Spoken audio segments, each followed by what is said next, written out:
Melissa, a successful career woman, felt a gnawing emptiness in her personal life.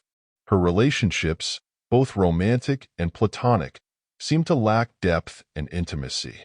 She craved genuine connection but felt held back by a fear of vulnerability. Sharing her true self, her insecurities and imperfections, felt like a risk she wasn't willing to take. One day, a colleague mentioned a TED Talk by a researcher named Brené Brown. Intrigued by the title, The Power of Vulnerability, Melissa decided to watch it. Brown, a social worker and researcher, spoke about a radical concept. Vulnerability wasn't weakness. It was the foundation of strength, connection, and courage. Melissa was captivated. Brown's message resonated deeply with her own yearning for deeper connections. She decided to delve deeper, picking up Brown's book, Daring Greatly. Through Brown's research and personal anecdotes, Melissa discovered that vulnerability wasn't about reckless self-exposure. It was about the courage to be authentic, to show up in relationships with your whole self, flaws and all. The book challenged Melissa's long-held beliefs. Society, she realized, often equated vulnerability with weakness. We strive for perfection, fearing rejection if we show our true selves.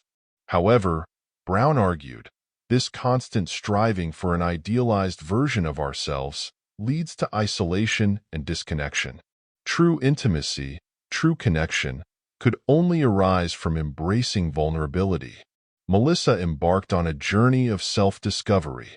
She started small, practicing vulnerability in everyday interactions. Sharing her struggles with a friend, admitting her mistakes at work, and expressing her true feelings in a budding relationship. These were baby steps towards embracing her authentic self.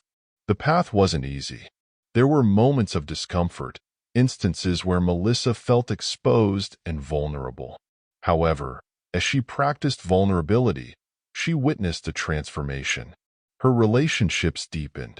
Friends offered unexpected support, colleagues showed empathy, and the budding romance blossomed into a relationship based on honesty and mutual understanding. The book also explored the impact of vulnerability on parenting and leadership.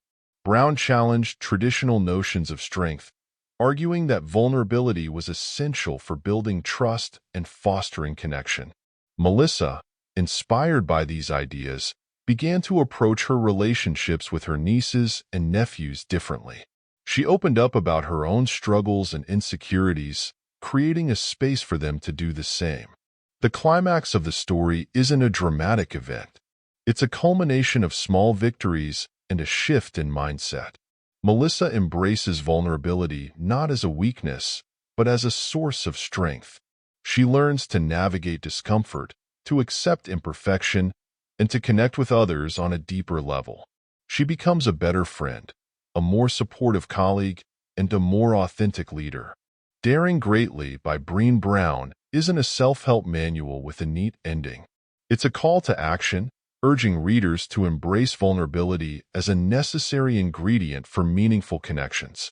By following Melissa's journey, we learn that vulnerability isn't about seeking perfection. It's about embracing our imperfections and showing up in the arena of life, authentically and courageously.